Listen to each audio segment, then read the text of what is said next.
Le contexte en fait de la venue de ces classes de terminale, c'est un projet universitaire, c'est le plan d'investissement d'avenir, PIA, et le projet s'appelle UNIC. C'est un partenariat de recherche entre INRAE et l'université, le laboratoire de biochimie, avec qui on travaille sur les agrumes. Au sein de ce laboratoire, on recherche la capacité d'adaptation de ces agrumes aux stress environnementaux. Alors pourquoi les agrumes particulièrement? Parce que les agrumes, c'est la deuxième production agricole au niveau de la Corse, après la vigne bien sûr. La Corse est d'ailleurs la première région agrumicole française, dans une zone qualifié de hotspot, c'est-à-dire où le changement climatique est particulièrement marqué. Donc en fait, on s'intéresse au niveau de l'université à la manière dont vont s'adapter les agrumes à ce changement climatique.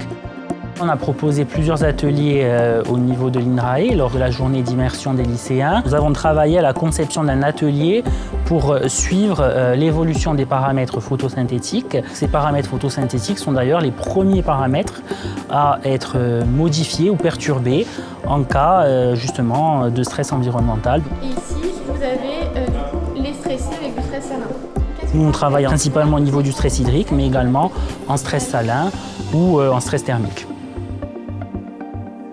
Ici, c'est l'atelier de la diversité variétale, donc pour présenter la collection. Il y a à peu près 70 variétés différentes, différentes espèces qui sont cultivées.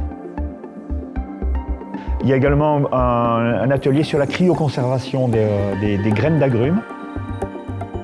L'azote gazeux va se transformer en liquide et couler dans ce temps. Ça consiste à congeler en fait, les graines à très basse température, à moins 196 degrés. Avec le changement climatique, il y a également des nouvelles maladies qui peuvent apparaître ou des accidents météorologiques et qui peuvent venir mettre en péril la collection. Donc du coup, si on a un double qui est conservé sous forme de graines, qu'on pourra régénérer dès qu'on le souhaite, c'est une assurance pour pouvoir préserver cette collection. On a un atelier autour des huiles essentielles. La partie périphérique de la peau des agrumes produit beaucoup d'huiles essentielles et intéresse beaucoup l'industrie. Et notamment, par exemple, l'industrie, il y a un liquoriste qui utilise en fait la peau d'orange d'orange amère pour fabriquer leur liqueur. Là, en l'occurrence, le volume d'huile essentielle est assez colossal. Et puis le dernier atelier, c'est un atelier de greffage. Depuis comment on produit un porte-greffe à partir d'un semis et puis des ateliers aussi de greffage, de mini-greffage où les élèves participent également à ces activités-là.